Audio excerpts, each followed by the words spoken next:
안녕하세요. 34세 애엄마입니다. 29에 낳은 제 아들 하나와 지금 4살인 딸 하나를 키우고 있고 앞으로의 추가 자녀 계획은 가지고 있지 않는 상태예요. 애초에 아이를 낳았던 이유도 시어머니께서 집안에 아들 하나 정도는 꼭 있어야 한다고 사정을 하는 바람에 아들 하나만 제발 낳자는 생각으로 계획을 한 것이었고 다행히도 첫 아이부터 아들이 태어나줘서 남편에게 바로 말했습니다. 다른 자녀 없이 지금 우리 아들 하나만 잘 키우며 살자고 말이죠. 이런 제 생각에 남편도 전적으로 동의를 해줬고요. 하지만 그로부터 얼마 지나지 않아 갑작스레 딸아이를 가지게 되면서 정말 마지막이란 생각으로 딸아이도 낳게 되었어요. 어쩌다 보니 아들과 딸을 모두 두고 사는 두 아이의 엄마가 되어버렸네요. 남편과 제가 둘 다 공무원이었기 때문에 안정된 직업을 가지고 있다는 시선을 받고는 있었지만 아시는 분들은 아시다시피 참 벌이가 빠듯한 편이었습니다. 이대로 쭉 일을 하다가 은퇴를 하면 나중에 연금은 잘 나올 테지만 당장 먹고 사는 게 빠듯했던 바람에 먼 미래에 받을 연금 따위는 그리 안중에 없었어요.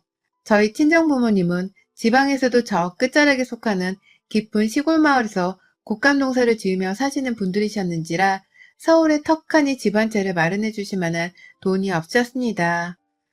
곶감 농사도 해를 걷어갈수록 사람들에게 관심을 못 받는 건지 사업이 기울어져서 지금은 노후 대비용으로 간간히 벌이를 하고 계시는 형편이에요.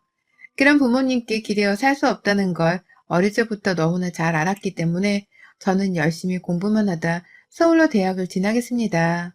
그때 처음 집 떠나 독립을 했고 독립해서 살다 보니 이렇게 살아야지만 내가 늙어선 돈 걱정을 덜하고 살겠구나 싶었죠. 그래서 대학 때도 술 한 번 제대로 먹지를 않고서는 알바를 하거나 학점 공부만 했고 옆에서 하도 공무원이 최고라고 하길래 대학도 졸업하기 전에 공무원을 준비해서는 덜컥 합격해서 일하고 있었어요. 그런데 참 이게 해보니까 기대했던 것과는 다르더라고요. 일이 적은 편도 아니었고 게다가 박봉이라서 돈 걱정을 안 하고 살 수만 없더라고요. 그나마 집값이 저렴했던 결혼하던 때에 어떻게든 빚을 내서라도 집을 샀어야 했는데 그때 집을 사지 못한 바람에 지금은 내 집 마련조차 꿈도 꿔보지 못한 채로 살고 있답니다. 다달이 대출금을 지불하며 지갑을 조이고 살 자신이 없어서 전셋집을 구했었는데 그 사이 집값이 너무 올라버린 바람에 저희 부부가 감당이 안 되는 상태에까지 이르렀죠. 전세를 지내던 신혼집마저도 전세 가격을 매매 가격만큼 높이 올려버린 바람에 갈 곳을 잃었습니다. 졸지에 저희 부부는 살던 집에서 직장이 멀리 떨어져 있는 곳이었음에도 불구하고 집값이 무조건 저렴한 동네로 이사를 와야 했고 현재는 이 집도 당연히 전세랍니다. 모아놓은 돈이라도 있어야 이제라도 대출을 영혼까지 끌어모을 생각을 했었을 텐데 모아놓은 돈도 없어서 대출을 받을 수 있는 형편조차 되질 않았어요. 양가 부모님의 잦은 병치레와 용돈 요구로 인해서 저희 부부가 참 호구 잡혀 살듯이 살아왔거든요. 각자의 부모님 용돈은 각자가 알아서 챙기자고 얘기를 했었고 그냥 넌지시 얼마 정도를 용돈으로 드리고 있는지에 대해서만 말을 했었습니다. 결혼 초까지만 하더라도 저는 부모님께 20만 원, 남편은 30만 원 정도씩을 드리고 있었죠. 그런데 아이들을 둘 다 낳고서 얼마 안 있다가 각자 모은 돈 좀 확인해 보자면서 통장을 까보자는 말을 했는데 남편이 정말 2천만 원도 모으지를 못했더라고요. 그 당시 제 남편의 나이가 34살이었는데 말입니다. 각자 다달이 생활비 50만 원씩을 냈고 100만 원 안에서 4인 가족의 생활비를 감당하려 했었어요. 하지만 아이가 둘이나 있으니 이게 참 부족한 금액이더라고요. 당장 큰아이를 어린이집에 맡기는 것만 하더라도 사립 유치원밖에 자리가 없던 바람에 돈이 거의 20만 원이 넘게 깨졌거든요. 절반에 해당하는 국공립으로 보내고 싶어서 사방팔방으로 알아보고 다녔음에도 자리가 없어서 선택 자체가 불가능한 일이었어요. 그렇다고 먼 친정까지 가서는 아이를 맡길 수도 없는 노릇이었고요. 그래서 아이들에게 쏟는 만큼 모자란 비용은 그냥 급한 대로 제 통장에서 빼내서 썼고요. 남편의 월급은 정말 잘 모이고 있는 줄로만 알았습니다. 그런데 2천만 원도 없다는 사실을 알게 되니 하늘이 노래지는 심정이었죠. 이러다 언제 우리는 애들 둘한테 집이라고 떳떳이 말해줄 수 있는 근사한 공간을 안겨주나 싶어서 말이죠. 이쯤 되니 우리 시댁은 뭘 하고 있는지에 대해서 궁금해하실 분들이 있으실 것도 같습니다. 저도 늘 궁금했어요. 우리 시댁은 도대체 아들 부부가 이렇게 힘들게 사는 걸 알기는 하시는지, 그걸 알면서도 다달이 30만 원이라는 용돈을 받는지에 대해서 말이죠. 그런데 남편의 통장을 까다가 알게 되었어요. 그간 남편이 여러 차례 시댁으로 거금의 돈을 보내왔다는 사실을 말이죠. 왜 돈을 못 모아나 싶었더니만 글쎄 시댁에서 시어머니 병원 가는 비용부터 시작해서 시아버지 차 한 대 바꾸는 것까지 그 모든 비용을 남편이 지불했더라고요. 다달이 용돈을 30만 원씩 보내고 있다고 했는데 제가 본 통장 속의 정보에는 50만 원씩도 아주 거뜬히 보내왔었고요. 이제 보니 남편은 저 하나의 모든 가게 살림을 다 의존한 채로 달랑 50만 원씩 내보이고는 혼자서 자기 부모님 뒷바라지만을 하면서 지냈더라고요. 자기 부모님만 돈이 필요한 사람들이라면서 모자람 없게 하겠다고 말이죠. 아주 열렬한 효자 나셨더군요. 너무 화가 났고 이건 사기와도 다름이 없는 짓이라면서 저는 정말 불같이 화를 냈었습니다. 거의 이혼을 감행할 듯이 저희 부부가 그 당시 엄청 싸웠었고 그 후 남편은 제 말을 듣는 게 살 길이라는 걸 알았는지 시부모님의 용돈을 져따라 20만 원으로 대폭 감소를 시켰어요. 아예 자기 통장이랑 카드까지도 제게 맡겨놓았고 말이죠. 제 말이 맞았다고 아이들 둘을 키우기 위해서는 우리 가정을 위한 돈이 있어야 한다면서 뒤늦게야 철들고 정신을 차린 남편을 보니 절로 안도의 한숨이 나왔습니다. 부디 이 자세가 변함없이 오래가기를 바라는 마음이었죠. 하지만 그와 동시에 저는 시부모님과의 사이가 급격히 틀어졌어요. 자기 아들이 돈 50만 원이 넘는 돈을 잘도 주면서 지냈는데 갑자기 며느리가 그 통장을 뺏어가더니만 용돈도 절반 이상으로 줄어들어 버렸으니 제정신이 아닐 만도 했죠. 아들한테 돈을 맡겨놓은 것도 아닌데 저한테 전화를 하셔서는 내 아들이 주는 용돈을 네가 멋대로 줄이면 어떡해. 천륜을 쳐버리게 할 작정이야? 라면서 천륜 어쩌고 하는 아주 대단한 말까지 붙여가며 동정을 유발하셨어요. 저는 하나같이 한기로 흘려들으면서 무시를 했습니다.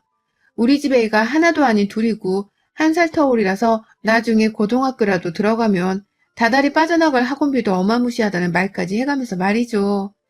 우리 아이들을 위해 돈을 모으는 게 시부모님 용돈 몇 푼 드리는 것보다 더 중요하니까 돈 얘기는 이제 하지 말라고 아주 못을 박았고요. 남편도 한두 번 용돈을 안 줘버릇 하더니만 돈이 꽤 모이는 것이 재밌어졌는지 제 편을 강하게 들어주더라고요. 그래서 그때부터 시부모님 얼굴 보는 게 깔끄럽긴 했으나 돈 걱정이 덜해졌기에 제 마음은 더 풍요로워졌었어요. 내 아이들에게 조금은 더 떳떳해진 기분이 들기도 했고요. 그러다가 지난 4월 초에 제 생일이 있었는데 시어머니가 깜짝 케이크를 집으로 보내오셨어요. 이런 서비스를 이용하실 줄도 아시는 건가 싶어서 저로서는 깜짝 놀랐고 감동이었죠. 그 의도가 무엇이었든 제 생일을 축하해 주시는 것이었으니까요. 무슨 계획을 다 보내신 거냐면서 감사 전화를 어색하게 들었더니만 어머님이 한참 동안 자기의 지난 생활에 대한 반성을 하더니 제 아이들이 너무 보고 싶어서 죽겠다 하시더라고요. 자신도 이제 나이가 들어서 어린 손주 손녀들이 옆에 있으면 반가울 나이라고 하면서 시간이 되면 주말에 아이들만 시댁에 맡겨놓고 부부끼리는 나가서 데이트를 해도 좋다는 솔직한 제안을 해주셨습니다. 갑자기 전해주신 친절이었기에 좀 얼떨떨했지만 저로서는 숨이 탁 트이는 제안이었어요. 단 한 번도 아이돌을 낳고서 남편이랑 오붓이 단둘이서 데이트를 해본 적이 없었거든요.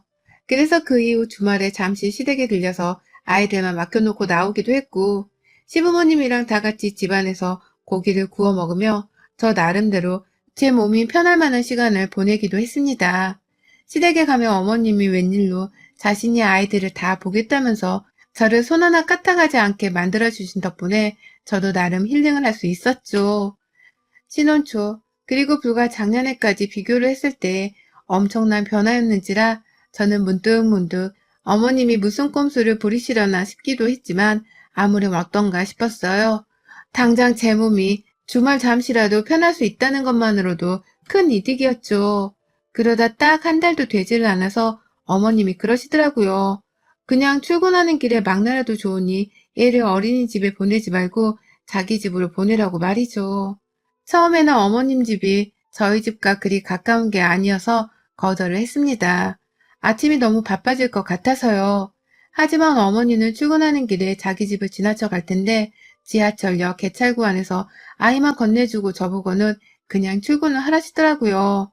자신이 직접 개찰구까지 나와줄 테니까 번거로워할 필요 없이 애만 넘겨주고 출근하라면서요.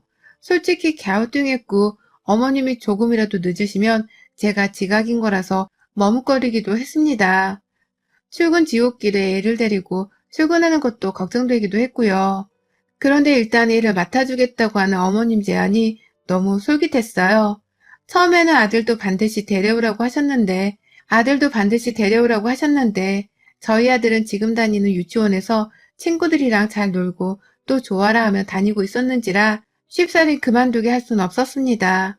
그래서 저희 둘째 딸만큼이라도 초등학교에 들어갔을 때까지 어머님의 손에서 자라게 해볼까 싶어서 어머니께 맡기기로 했어요.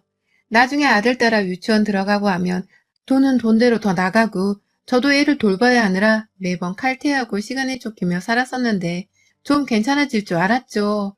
그런데요, 아이를 맡겨놓고서 거의 4달 정도가 되었는데 너무나 이상한 딸아이의 변화를 목격했습니다. 처음에는 몰랐어요.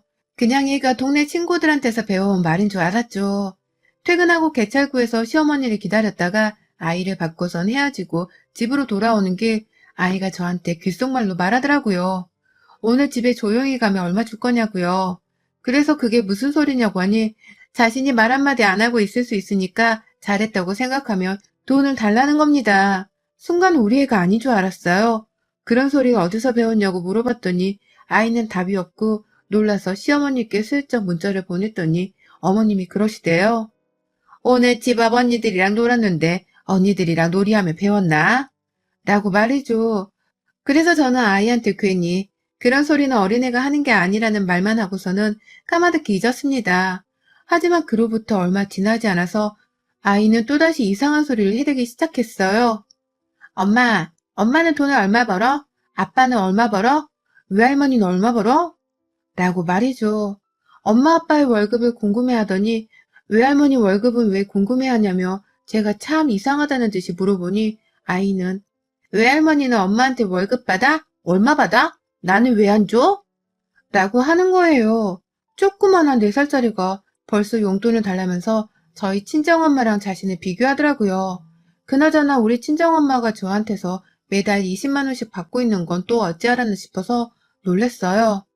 시어머니가 설마 애 앞에서 용돈 문제를 거론하신 건가 싶은 마음에 지하철 안에서 꾹 참고 있다가 집에 가자마자 아이를 방 안에 데려와 물었어요. 엄마한테 솔직하게 말해줄 수 있냐고 말이죠. 할머니랑 무슨 얘기를 나눴는지 말입니다. 하지만 아이는 오히려 그런 질문을 하는 절 이상하다는 듯이 빤히 쳐다봤고 할머니랑은 아무 소리를 하지 않았다면서 오히려 다시 침묵을 이었어요. 말이 많아야 하는 4살짜리 아이가 어디서 자꾸만 이렇게 침묵하는 방법을 배워와서는 아무 말도 안 하는 건지 이상했습니다. 내 아이가 이상하다고 느끼기 시작한 순간부터 저도 괜히 아이를 한 번씩 더 신경 써서 바라보게 되었고요. 그러다가 결정적으로 저희 큰아이가 자기 여동생을 엄청 나서라하는 광경을 목격후 이대로는 안 되겠다 싶었습니다. 그날 저희 부부가 퇴근해서 애들 밥까지 다 먹이고 난 후 거실 한복판에 모여서 같이 드라마를 보고 있었는데요. 아이가 TV를 빤히 보다 말고 옆에서 지 오빠가 부르는데도 대답을 안 하더라고요.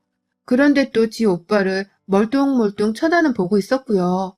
순간 남편과 제가 너무 놀래서 애가 괜찮은지 설마 말문이 막힌 건 아닌지 한참 아이한테도 말도 걸어봤는데 얘가 끝내 10분이 넘도록 입을 꾹 다물면서 부모 애간장을 태우더니만 한순간에 말문이 터지더라고요. 아휴, 나 오래 참았다, 그치? 나 오래도록 말 안 하고 조용히 있을 수 있어. 라고 하면서 말이죠. 그러면서 또 손을 건네더니만 돈 줘. 나 오래 참았잖아. 라고 하는데 와, 진짜 아이 안에 귀신이라도 들어가 있나 싶어서 소름이 쫙 끼치더라고요. 다음날 남편은 바로 유아정신과라도 가봐야 하는 게 아니냐면서 저보다 더 근심이 쌓여서는 출근도 하지를 못했고 저는 저대로 의심이 가는 점이 있어서 의외로 침착했습니다. 그날은 어쩔 수 없어서 아이를 일단 어머님께 똑같이 맡겼고요. 회사 점심시간에 잠시 밖에 나가서는 녹음기 하나를 샀어요. 몸에 휴대할 수 있는 녹음기 말입니다. 그리고 그날까지도 아무렇지 않은 척을 하며 애를 살피다가 다음날 아침이 되어 제가 산 휴대 녹음기를 아이의 품속에 넣었어요. 겉에 조그마한 주머니가 달려있는 가디건을 입힌 채로 그 주머니 안에 녹음기를 넣었고요. 혹여나 얘가 손을 집어넣을까봐 저는 전날에 그 주머니를 바늘로 꼬매기까지 하면서 닫아놨어요. 시어머니를 만나서 개찰구에서 아이를 내보내면서도 그 뒷모습을 차마 눈에서 뗄 수가 없더라고요. 제발 아무 일이 없길 바라는 마음으로 간절하게 빌다가 하루 종일 일도 대충 하고서는 저녁에 아이를 픽업하고 집으로 왔어요. 그리고 그날 저는 아이의 주머니를 뜯어 꺼낸 녹음기 안에 들어있던 시어머니와 딸아이의 대화를 듣고서 충격의 도가니에 빠져 소리 없이 비명을 내지르며 울어버리고 말았습니다. 아주 숨이 차서 울음이 끊길 정도로 격노를 하면서 말이죠. 그 녹음기에는 우리 아이가 왜 그렇게 침묵을 오래 하는 걸 좋아하고 또 돈을 달라는 말을 자주 하는지에 대해서 알 수 있었어요. 시어머니가 자꾸만 우리 애한테 너 입 안 다물고 있음 나한테 또 혼쭐나게 맞을 줄 알아. 알았어? TV 보고 입 딱 다물고 있어야 해. 내가 얼마나 오래 다물고 있는지 다 세고 있을 거야. 라면서 한참 말이 많을 4살짜리 애한테 입을 다물라는 소리를 하셨고요. 그것도 모자라서 우리 애를 때리기까지 했는지 자꾸만 말 안 들으면 맞을 거란 협박을 하면서 애를 겁주고 계셨더라고요.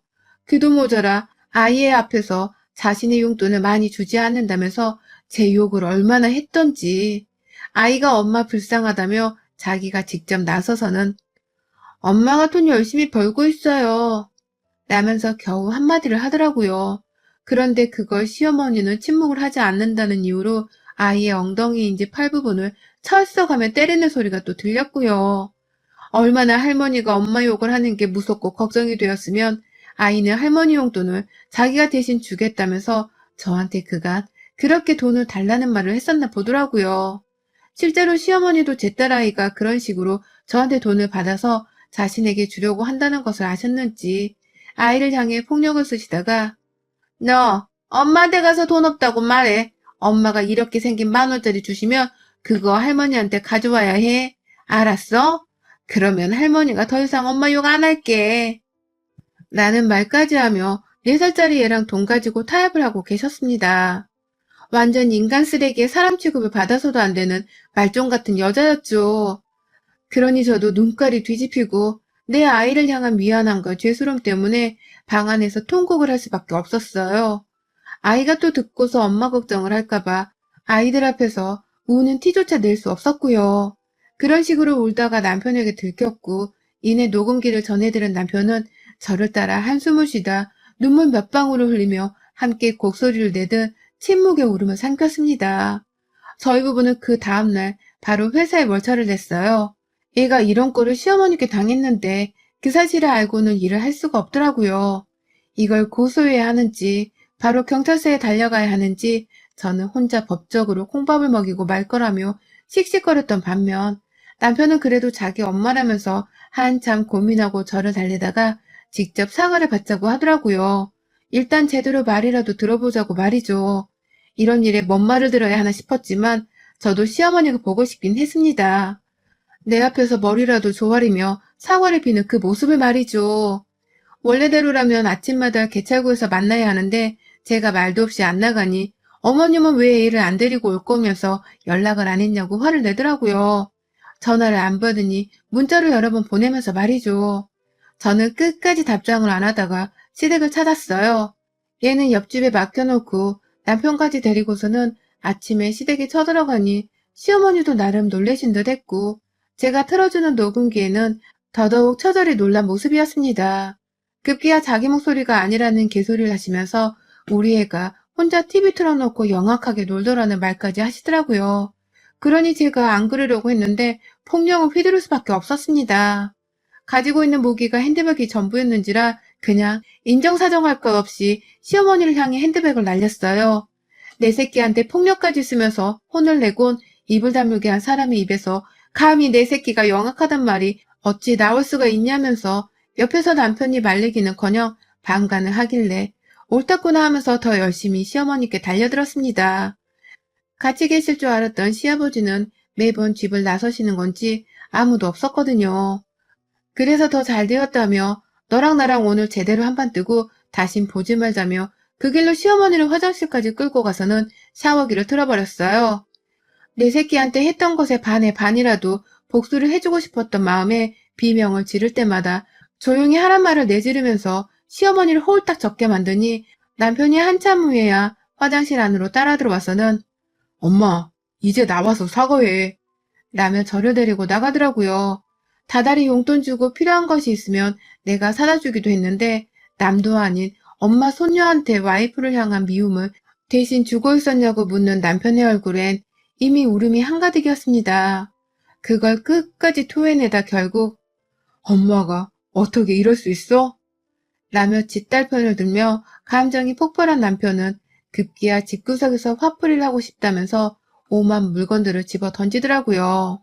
다행히 제가 앉아있는 쪽과는 먼 허공을 향해서 던지긴 했었으나 순식간에 책장 하나에 든 책들이 다 빠져나갔을 만큼 거실 바닥부터 부엌까지 난장판이 되어 있었어요. 시어머니는 며느리 발광에 정신을 잃을 뻔하다가 아들의 발광에 이러다 죽겠다 싶기도 하셨는지 그제서야 자기 다리를 조심히 오므려서는 무릎을 꿇으시더라고요. 그것도 꿇다가 무릎이 아파 죽겠다며 얼마 안 있고 바로 일어섰는데 그 자리에서 허리를 숙이며 저희 부부에게 사과를 했어요. 한 번만 모른 척하고 넘어가 달라고 자신이 죽을 죄를 지은 거 잘 알고 반성할 테니 시아버지께는 절대로 비밀로 하라고 말이죠. 이제 보니 입 뻘짓은 도찐깨찐 같은 시아버지도 다 알고 계신 줄 알았는데 혼자 저지른 짓이었더라고요. 시아버지는 저를 미워하셨어도 손녀라는 이유로 그나마 제 딸을 예뻐하기는 했는데 시어머니는 그저 며느리 딸이라는 이유로 미움만 가득해서는 제 딸을 구박했던 것이었습니다. 결국 저는 그 자리에서 시아버지께 연락을 드려서는 집에 들어오실 때까지 기다렸고요. 아버님 오시자마자 녹음기를 틀어서 들려드렸어요. 이제 정말로 다시는 시부모한테 잘 보일 일도 없고 사람 취급해줄 일도 없을 테니 탓을 할 거면 마누라를 탓하시라며 녹음기 자체를 시댁에 놓아두고는 나왔습니다. 그 후 제 딸아이는 결국 급한 대로 돈을 더 내고서 사립 어린이집에 보내놓은 상황이지만 제가 시어머니께 겁도 없이 일을 맡겼던 지난 몇 달간의 시간에 비하면 이 돈은 돈도 아니란 생각이 들더라고요. 내 아이가 웃으며 잘 지낼 수만 있다면 이까짓 돈은 얼마든지 더 쓸 수 있다고 다짐했습니다. 그리고 다시는 내 아들도 내 딸도 절대로 엄마인 나 없이 시어머니의 곁에 두 번 다시 두지 않겠다는 제 인생 철학까지 만들었네요. 이 생에 두 번 다시는 시어머니께 내 자식들을 보여주지 않을 겁니다. 남편이 다달이 주던 용돈 20만 원도 제가 그날부로 당장 끊어버렸네요. 여러분의 생각은 댓글로 남겨주세요. 오늘도 시청해주셔서 정말 감사합니다.